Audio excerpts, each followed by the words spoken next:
Good morning, and welcome to part 2 of the Relationship Summit. You know, when we changed the time, we're kind of a week off because last week when Dan Bice did his, he was supposed to be the week before, and we had some Wi-Fi problems, and I couldn't figure out why we couldn't change my date, because initially I was supposed to be the last of the 3, but I'm now, like Matt, I pulled the dreaded divorce Sunday. So I wasn't planning on that. It's really a pleasure to be here. This is a little bit intimidating. I just briefly talked with Ed and Gloria Weiscotton, who been at this relationship stuff for 61 years. And then I said to my wife, Jill, perhaps she would want to take the morning off and sleep in and have breakfast with friends and watch CBS Sunday morning, and we would hook up later. And she said, absolutely not, no way. I'm going to be here. I want to know what you tell people. And then we're going to compare notes. So I might just hang around here, and anybody who wants to invite me someplace so I don't put off the dreaded conversation, I'm up for that. Last week, Dan said, I'm going to have to clean up his mess. Actually, Dan really teed this up nicely. Relationships are complicated. And in the Hebrew scripture, in the New Testament scripture, offers a whole lot of conflicting do's and don'ts, rights and wrongs, rules and consequences for our relationships. But Jesus was pretty clear in the gospel that the greatest commandment was to love God, love our neighbor, and love ourselves. And Paul talked about love being patient and kind and not self-serving. The problem is there's no how-to with that. It's sort of a directive with no step-by-step process of how to figure that out. So we'll talk a little bit about relationships today and how that works. This morning in Genesis it talked about isolation being a bad thing. It really is. And it's in our nature to have relationships. And folks who are not in relationships of some kind feel very isolated, and that's devastating for all of us. Relationships are complex. They can be wonderful. They can be exciting. They can be conflictual. Sometimes they're both wonderful and conflictual. But they always require a lot of time, attention, and effort. So last week, for those of you who are here, may remember that Dan talked a lot about Abraham and a real fondness for Abraham. He was kind of a little bit cool about Noah. He said, God said it's going to rain, you got to build a boat. Noah said, okay, that's cool, where's the hammer? But I think he shortchanged Noah just a little bit, because he understood the complexity of relationships. And probably was not only understanding of it, he knew that with all those couples going on the boat, that something had to go wrong. I think probably also he might have been one of the early advocates for insurance reimbursing for couple and family therapy. I don't know. How do we get into relationships? They're defined by birth, and for some, that's it's just that definition. This is my family because I was born into it, but not a lot of connection, sadly. Others are situational or intentional. We define our relationships based on the neighborhood we live in, and maybe we choose a neighborhood because of that. They're defined by where we go to school, where we work, by our worship community or other groups or organizations that we might belong to. But relationships also happen because of chemistry. People talk about, especially young people talk about, we just got good chemistry, or I was dating this person and we just didn't have a lot of chemistry going on here. Chemistry is a very real thing here.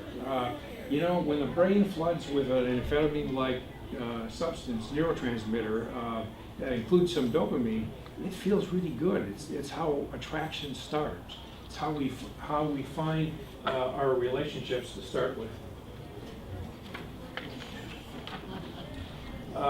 The problem with chemistry is our brain can't sustain that. I mean, we're just not physiologically or neurologically able to sustain that kind of good chemistry. So sometimes we need a little help. Sometimes we need to figure out other ways to maintain that relationship. And that's what happens as we grow older in the relationship. Sometimes we need ice cubes. I don't know if you can read it. It says, when he hugs me, I still get chills up my spine if he's holding an ice cube.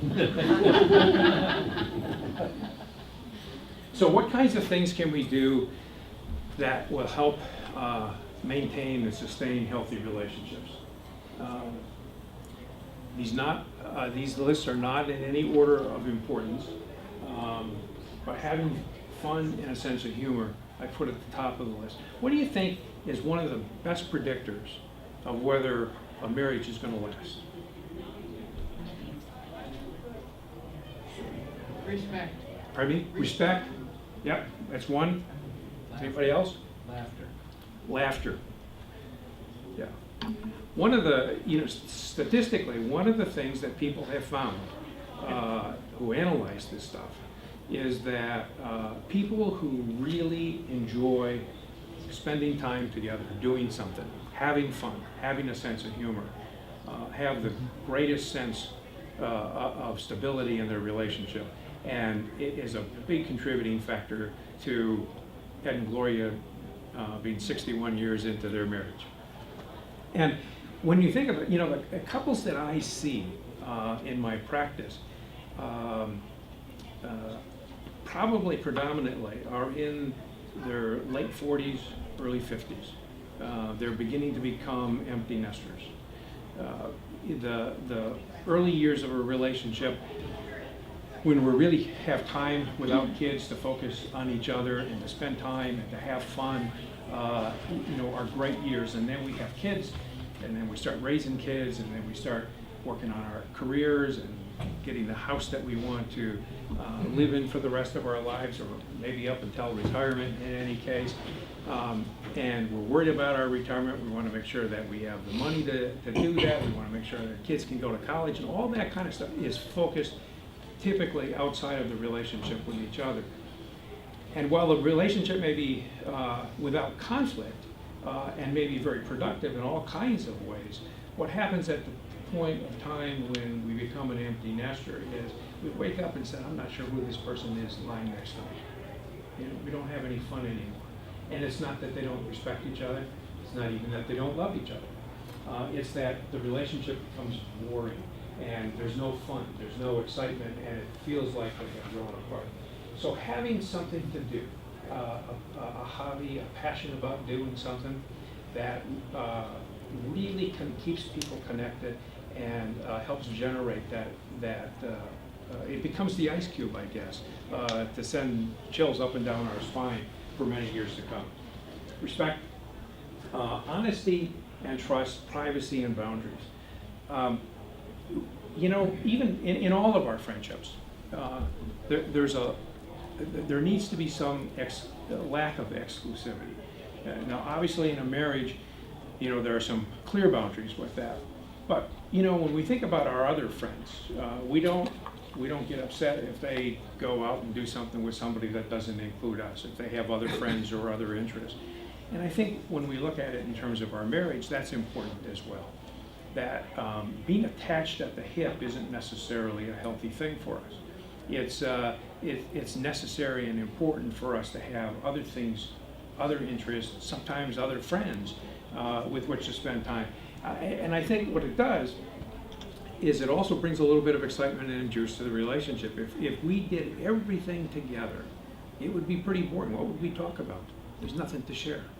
So honesty and trust and privacy and boundaries are important. Now, when it comes to kids, I'm not sure where you all are in that lifespan with kids. Privacy and boundaries is a real challenge with adolescents. That's one of the more difficult things that families I see have with their kids. Where do you draw the line between allowing their kids some sense of privacy and personal space, and where do you invade that privacy just for the sake of protection and safety? sometimes it's a very delicate walk to make. And I think it's something that families need to be talking about all the time with their kids. It's much more difficult to raise kids today than it was for me in my day. My kids grew up initially without an internet. Well, you know, the internet just opens up all kinds of challenges for that. Putting effort and energy into the relationship means mutual support, acts of service, physical touch.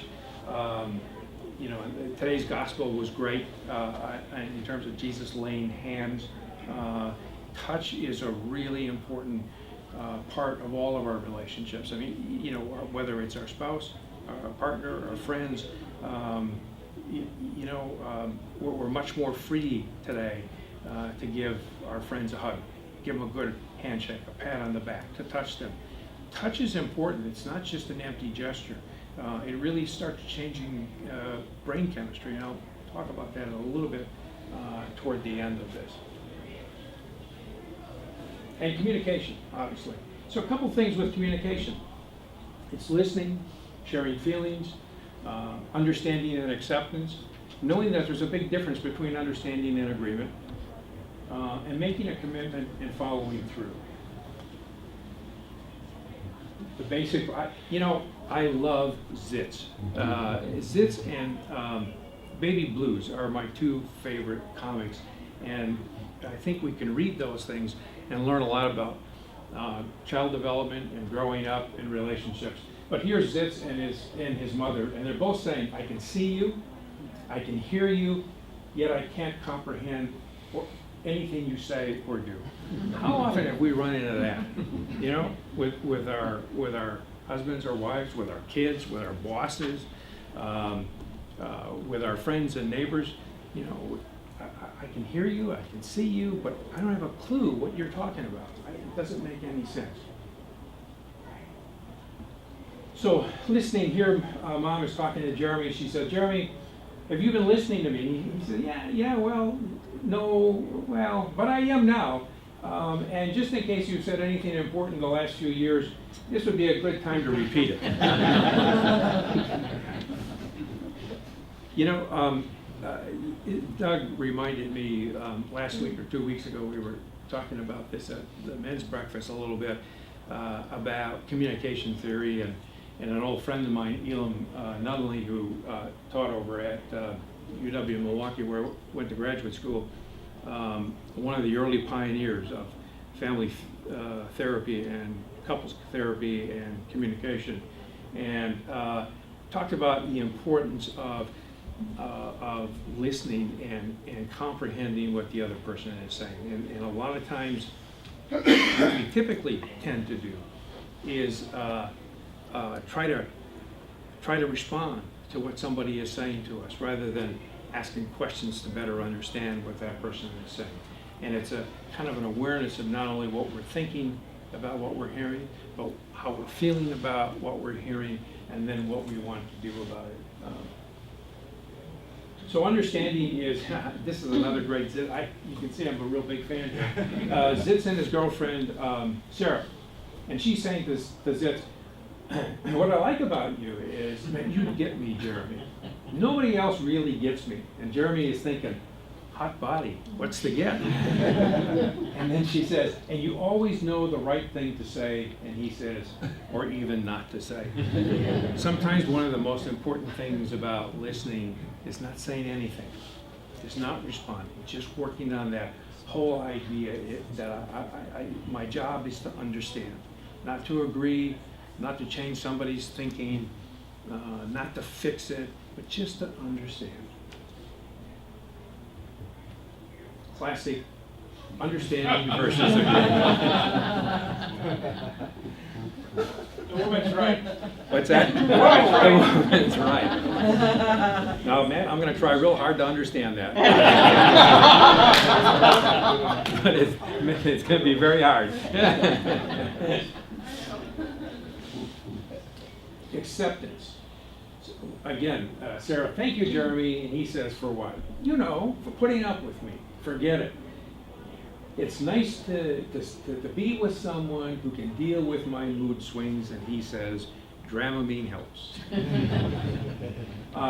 The hardest part, I think, in our relationships with people, whether it's our kids, whether it's our neighbors, our bosses, our coworkers, is being willing to accept the difference. And not try to change people, not try to persuade them, but to understand them and to accept that there are some differences. And I think, again, it goes back to some of the stuff that Dan talked about last week in the Hebrew and the New Testament scriptures, that, the struggle throughout has been to try to understand all this stuff, to make sense of all this stuff. And it's complicated, and there are no clear answers. And so sometimes we have to accept things, and we have to accept that sometimes people are not necessarily going to agree with us or believe the same kind of thing that we believe. And then the fixed part, the commitment, making a commitment to change. So here, this woman's on the phone saying, we're looking for something to fix our marriage. I'm at Barnes & Noble, and he's at Home Depot. And kind of one of the fundamental differences between the way men think and the way women think really gets captured in that comic there. Men we're wired to fix things. There's a problem, there's a solution. Something's broken, I'm going to Home Depot, I'm going to get the materials and the tools I need, and by gosh, I'm going to get that thing fixed. Women orient their lives much more around relationships. There's you may resonate with this, but Jill and I have a group of friends that other couples that we get together with kind of regularly for dinner, and then sometimes the guys get together for dinner, and sometimes just the women get together for dinner. Now, when we get together for dinner, we meet at a certain time. We're likely to have a cocktail before dinner. We'll have dinner, we'll maybe have a cup of coffee, and we're done. And we talk about politics, we talk about religion, we talk about sports, we tease each other, we rib each other, and we one-up each other, and we go home. When the women go to dinner, they're out for hours, just talking. And so we got to the point where, they noticed this really quickly, a lot more quickly than we even noticed that. And it was, what time are you going to dinner? Well, I'm meeting the guys at 6, and she'll say, you'll be home by 7:30. So now, when it gets to be 7:30, we kind of look at our watch and say, we can't go home now, we got to be unpredictable. But it's a difference in how we relate to each other. And women's relationships really are much more based on that connection. Ours is based on how do we fix things, how do we do things. We're much more oriented to that way of operating. So she's at Barnes & Noble, probably looking at some self-help books, talking to people in the coffee shop perhaps, and he's on a whole different track. We have some kind of a breakdown here, we're going to get that thing fixed.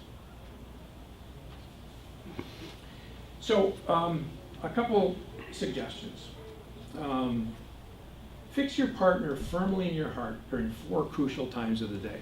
Now, in intimate, close relationships, this is a little bit easier to do. When waking up, when leaving home, when returning home, and at bedtime. We can do that with our kids. It's a little bit more difficult to do that with our friends that we don't see, but having thoughts about our friends, thinking about them, calling them up periodically, inviting them to get together for coffee or breakfast, to do things. It's keeping our friends, our family, however we define our family, whether it's by birth, whether it's by intentional and situational things, or whether it's by chemistry, is keeping our friends or partner fixed in our heart firmly as often as possible. Hug your partner 6 times a day for 6 seconds. It really does increase the serotonin levels in our brains, and that releases a calming effect for us. And so we can do that with our kids. We can certainly do that with our partners. we can, in some level, in some way, do that with our friends. A good hug, a good handshake, a hand around the back is a way of that touch. Jesus talked about, or the gospel today talked about Jesus laying his hands on the kids. A couple of weeks ago, I don't know who was all there. We had this golf out, and it's more than a couple of weeks, I guess more than a month or so ago. We had this golf outing out at Kettle Hills, to raise money for the youth mission trip here. It's the Bob Bean Memorial. And I had the good fortune of playing with Gil Bergstedt from Wausau, who is a friend of the Bean family. And Gil's a physician who, as it turned out, was the physician of a friend of mine who had died about 6 months prior to that. And we started talking a lot about what each of us do, and the kinds of transformative moments that we've had in our different kinds of areas of practice. And Gil talked a lot about the difference between curing people and healing people. That in the medical world, everything is about cure. Prescribing something, you touch only because you have to touch and not because there's a connection. Whereas in healing, it's about touching. It's about touching our heart to heart. It's physical touch. It's making that kind of relationship connection. And we, sadly live in a pretty litigious society, so touching can be kind of dangerous for folks, but the importance of touch in our relationships, where we can do it, when we can do it, is absolutely critical. It is a game changer. It's a brain changer for us, and the more we touch, the better. Hold positive thoughts about your relationship, and make a contract to hand out love with compassion and generosity.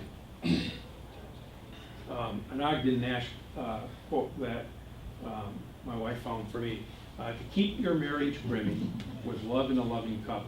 Whenever you're wrong, admit it. Whenever you're right, shut up. And the little thing under that is 2 secrets of a happy marriage is a sense of humor and a short memory. But what this does is it raises I think the whole concept of forgiveness, which is a huge part of our relationships. And I'm sure all of us at one time or another have run across stories of people who have forgiven somebody for some really, really awful, traumatic things that have happened. We find some of the parents whose kids, have been victims of the mass shootings, forgiving people. And we sit here and we read that and we hear that and say, how can that possibly be? How can somebody do that? And yet, everything we know and understand about forgiveness is so important for us to be able to move on in our life. I often tell folks, especially couples that I see, or families that I see where their kids are really struggling, that if we cannot forgive, then the past remains our present. And so if we can let go of that stuff and move on, we can move on in our relationship with each other. So forgiveness is an absolutely critical thing in our relationship with our partners. It's a critical thing in our relationship with our kids and with all our friends as well. Now, forgiveness isn't like no harm, no foul. I'm sorry, let's forget it and move on. Forgiveness is making a commitment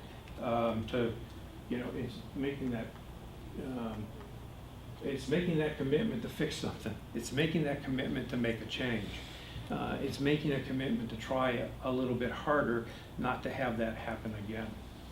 It's a making of a commitment to earn that trust back if it's a breach of trust. So so forgiveness is it's not so much that we just shut up when we're right, or that we have a short memory. It's about how do we repair and make those changes going forward. A couple, I think a couple neat resources. The 5 love languages, and there's one, he came out with the first one, and now there's one for kids as well, for parents and their kids. It's a good resource. But 2 books that I particularly like are The Truth About Love and How to Improve Your Marriage Without Talking About It. I had the good fortune of meeting and working with Pat Love for about 3-4 days in New Mexico a number of years ago. And she's out of the Houston area and is internationally known as a couple and family therapist. I often recommend these books to couples that I work with, particularly the How to Improve Your Marriage Without Talking About It. They're both easy reads. They're not technical books. The How to Improve is a great book for men because we typically don't like talking. We're doers, we're fixers. And talking means making that kind of a connection. Our relationship's based on the connection, and sometimes that's uncomfortable for us. So that is often a good book for men because it allows them to feel like they can work on their relationship without having to sit down and say, okay, how do I feel about all this stuff? Because that's not what we're particularly good at. Questions, comments, disagreements, arguments? Yeah. There's a third secret, and my in-laws told us about it. My mother-in-law's 92 and my father-in-law's 90, and they said to have a happy marriage when you're retired is to have 2 television sets. Yeah.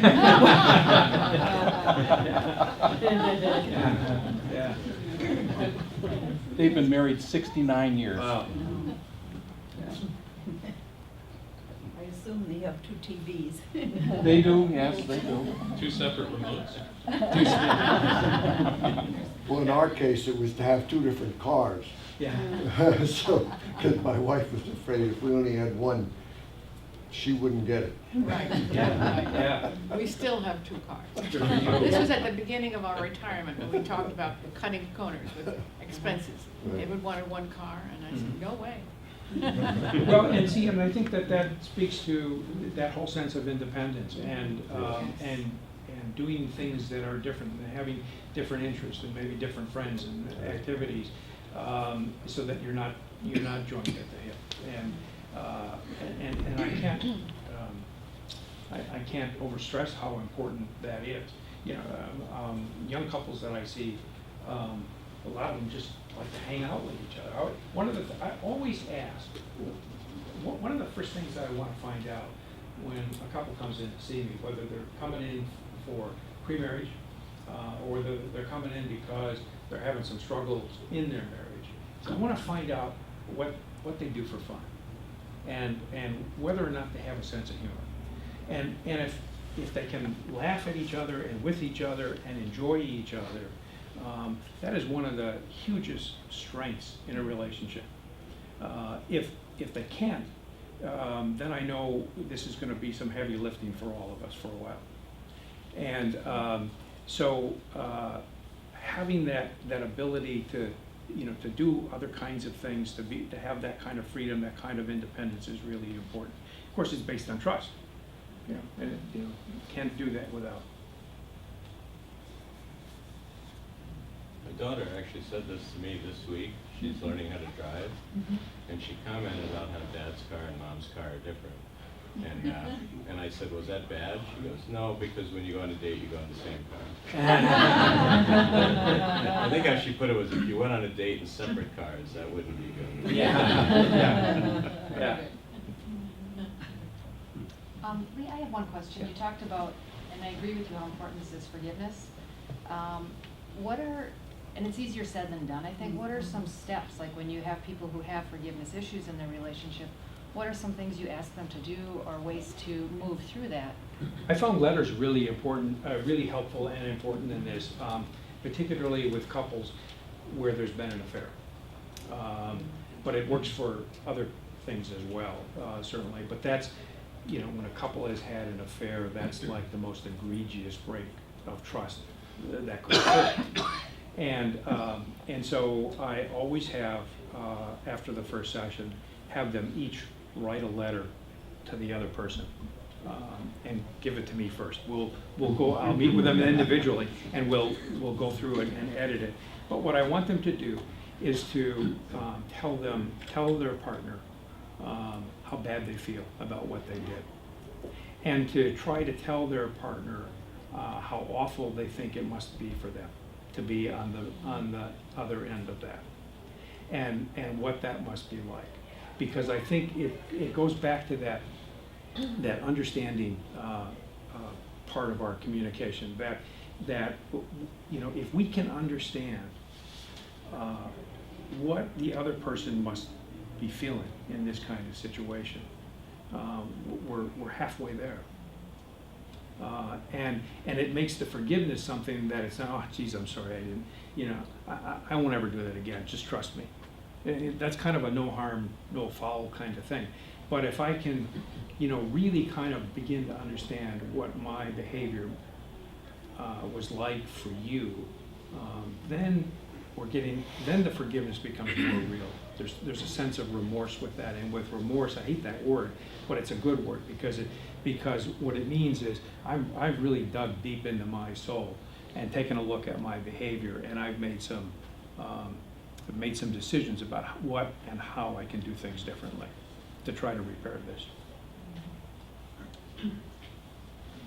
I found through a personal experience that, and again, it probably mostly male-female, but not always, that we men tend to intellectualize things and women tend to feel things. And I was doing that in our marriage at one critical point, and learned, I happened to go to a special program for pastors that helped me learn it, that's what I was doing. And that wasn't helping Gloria at all, because she was feeling the problem. And I had to cope both with the fact that I hadn't been dealing with feelings, apologize for that, and then work on it to deal with my feelings as well as to take seriously her feelings. Mm-hmm. Yeah, and that's really it really is one of the fundamental differences between how we men are wired and how women are wired. It's a bit of a generalization because there's obviously it's not either or, all or nothing kind of thing. But yeah, we tend to intellectualize things. That's how we get our arms around stuff. It's how we understand the world, and that's how it makes us easier for us anyways, to try to fix what needs to be fixed. And that's why we relate to our guy friends much differently than women relate to their women friends. It's a more competitive kind of way of doing things when we intellectualize and do everything from the cognitive side of our brain. And so understanding that difference, you know, I mean, that's why, you know, Zitz and his mom were saying, you know, I hear what you're saying, you know, I can see what you're doing, but I don't have a clue what you're talking about, because it's almost like speaking two different languages. You know, when I talk to parents when their kids are upset and they get into sometimes these screaming matches, you know, I say, you know, you're not going to be able to communicate with your child in a reasonable, logical kind of way, because the emotional side of the brain is firing so hot. It's almost like, you know, my real limited understanding of neurology is that it's like the image I have is like a lead wall that comes down and separates, and there's no way that you're going to penetrate that until the one side of the brain calms itself. It's like speaking two different languages completely. And so I mean, it's not as dramatic in most cases when we're talking to our spouses, but it's something that we have to keep in mind, that we approach things differently. You know, we may see the same thing, but we perceive it differently. The other goofy analogy that I use that makes sense to me and sometimes makes sense to couples, it's like standing in a yard with a tree on a sunny day. And one of you is on the shade side of the tree, and there's a little bit of a breeze, and you say, oh my gosh, is this wonderful. Beautiful day, perfect. Filtered light, nice and cool. And the other one is on the other side of the tree, no shade, sun's beating down and saying, this is hotter than heck over here. they're both right.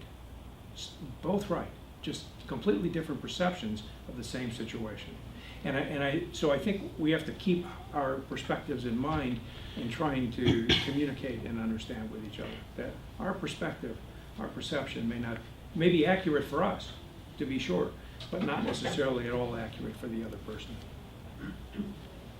How do you think about, or how would you like to have us think about this forgiveness as self?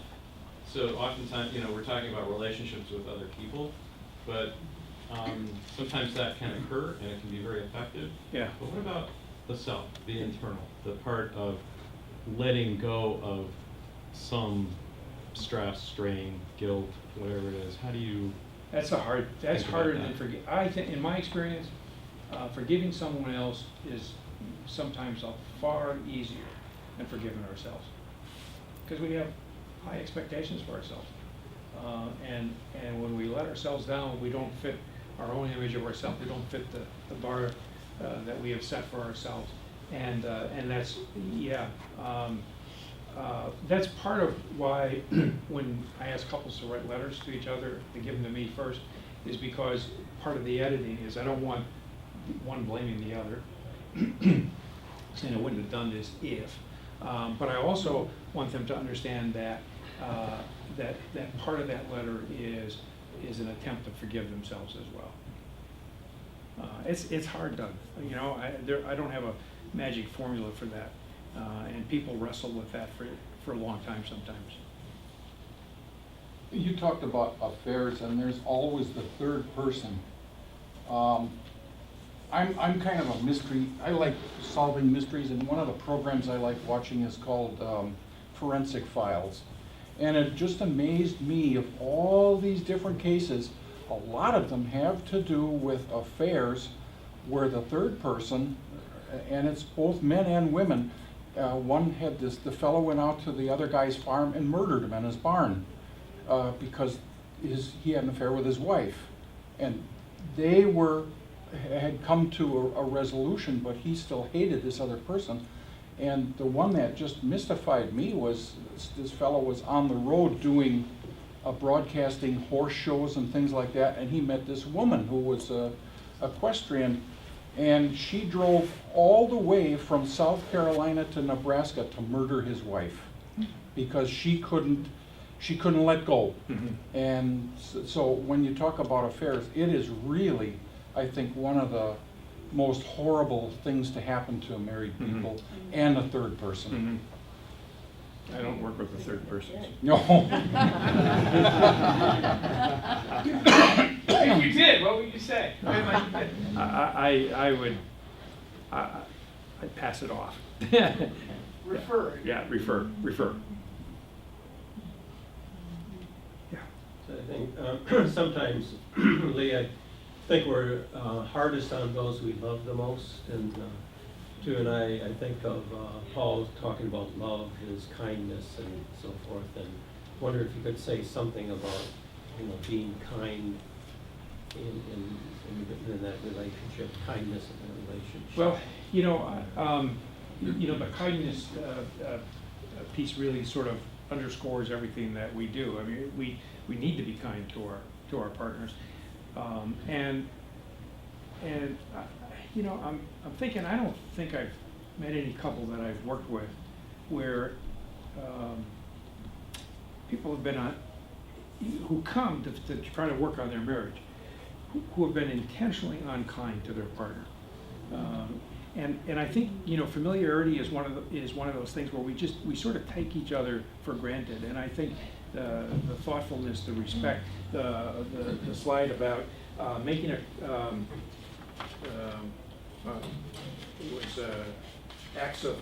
doing acts of kindness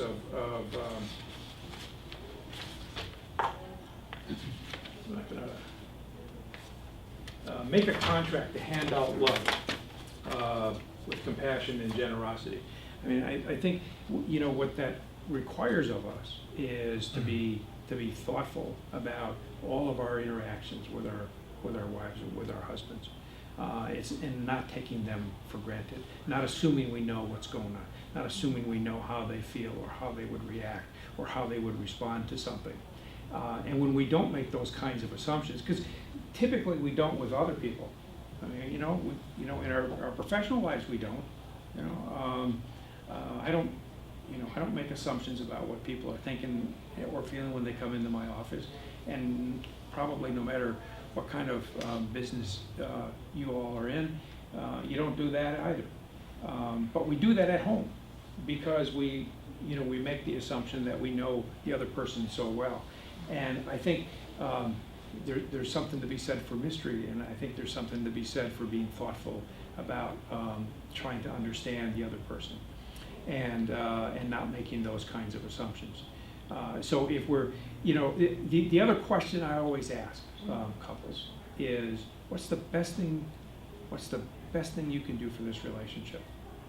And and it's different for different people, but it's a difficult question sometimes, because it sometimes means that we have to do something outside of our comfort zone, or learn a different behavior or a different skill in what we're doing. Ahead. Yeah. I've got to be careful here because of stereotypes, but I think there's some truth to Lutherans. Okay, we have a tendency to be a little passive aggressive and hold it in. Mm-hmm. If we feel hurt, our reaction is maybe we walk a mile under a camel with a full bladder or something.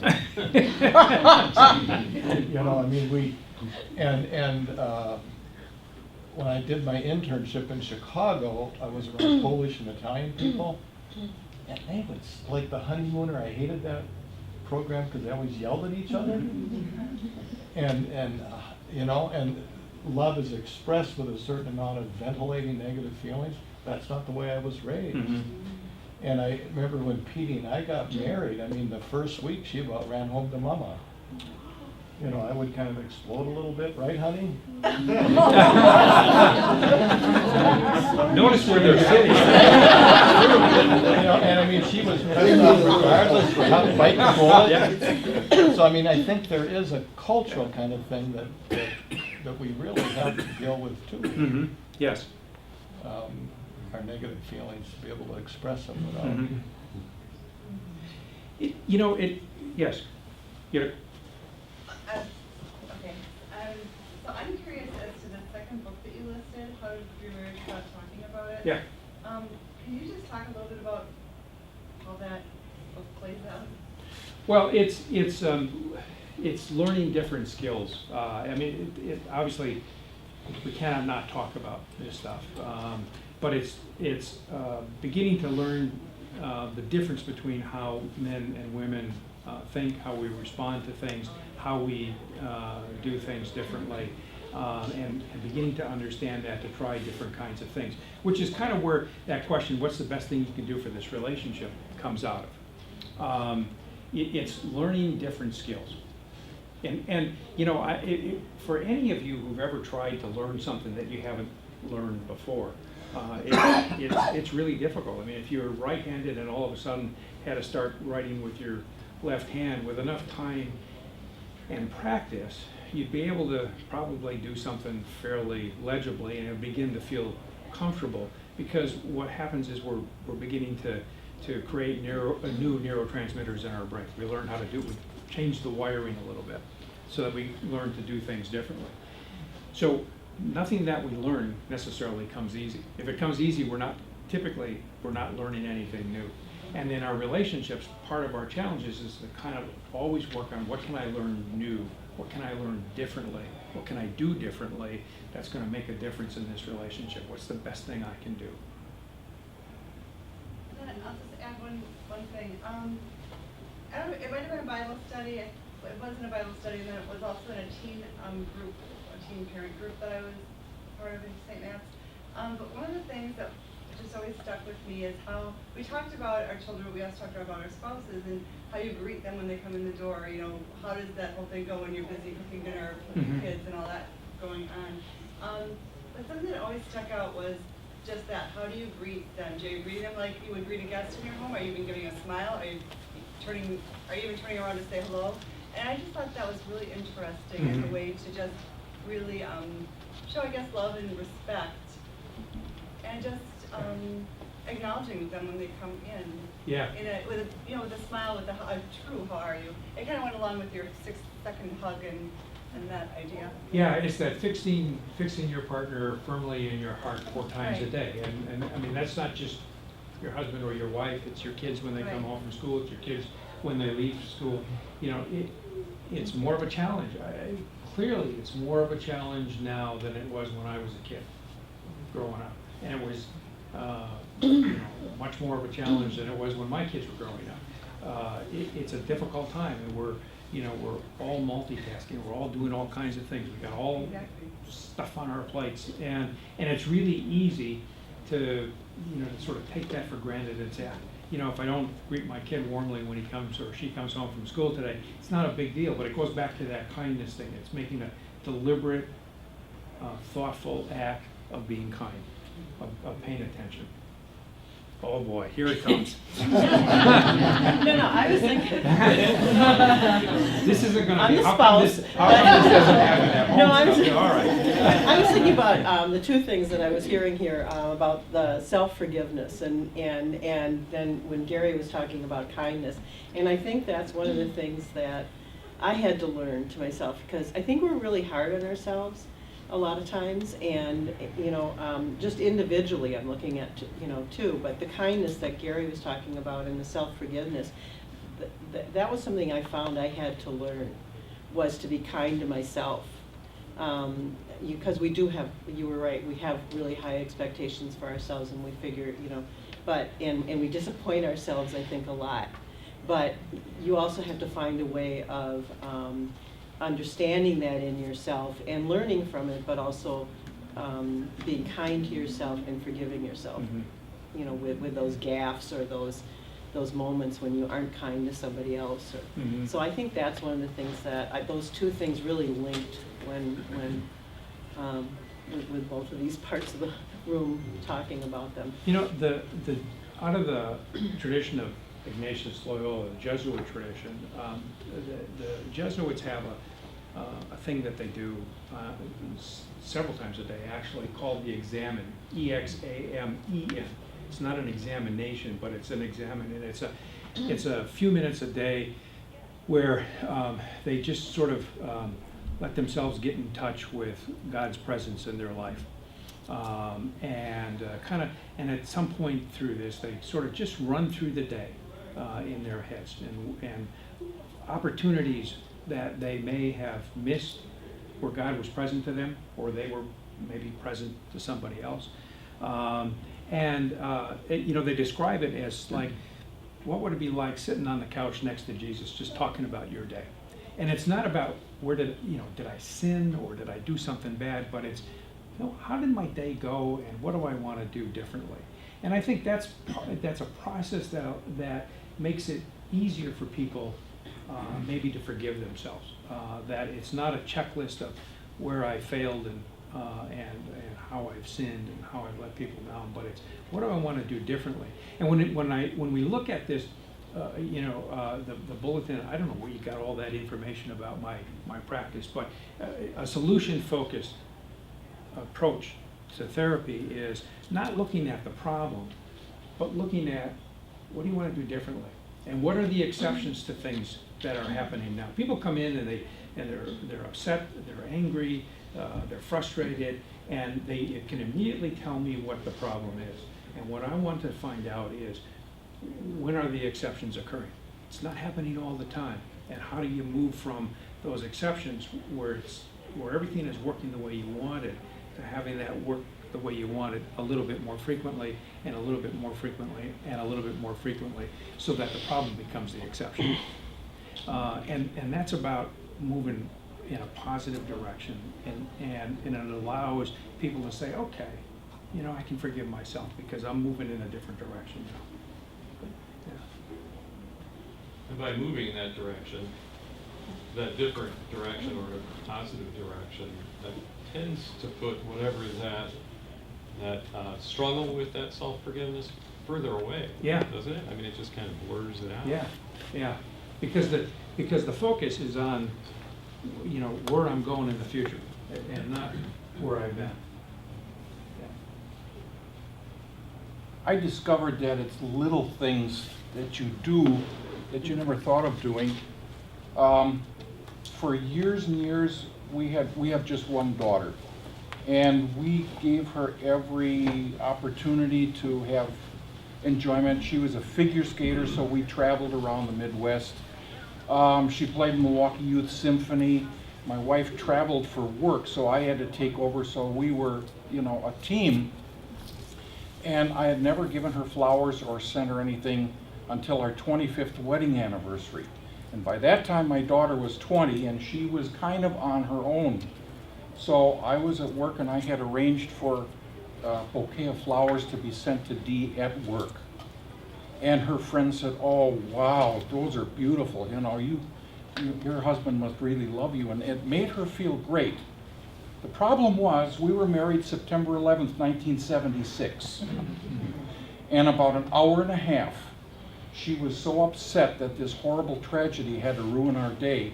And she actually said, "Let's make it a different day, our anniversary, so we don't have to think about the horror of what happened that day."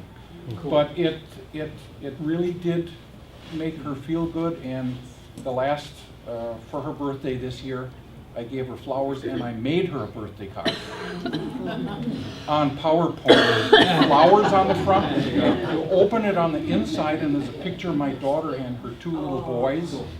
And I said, I wouldn't have them without you. Cool.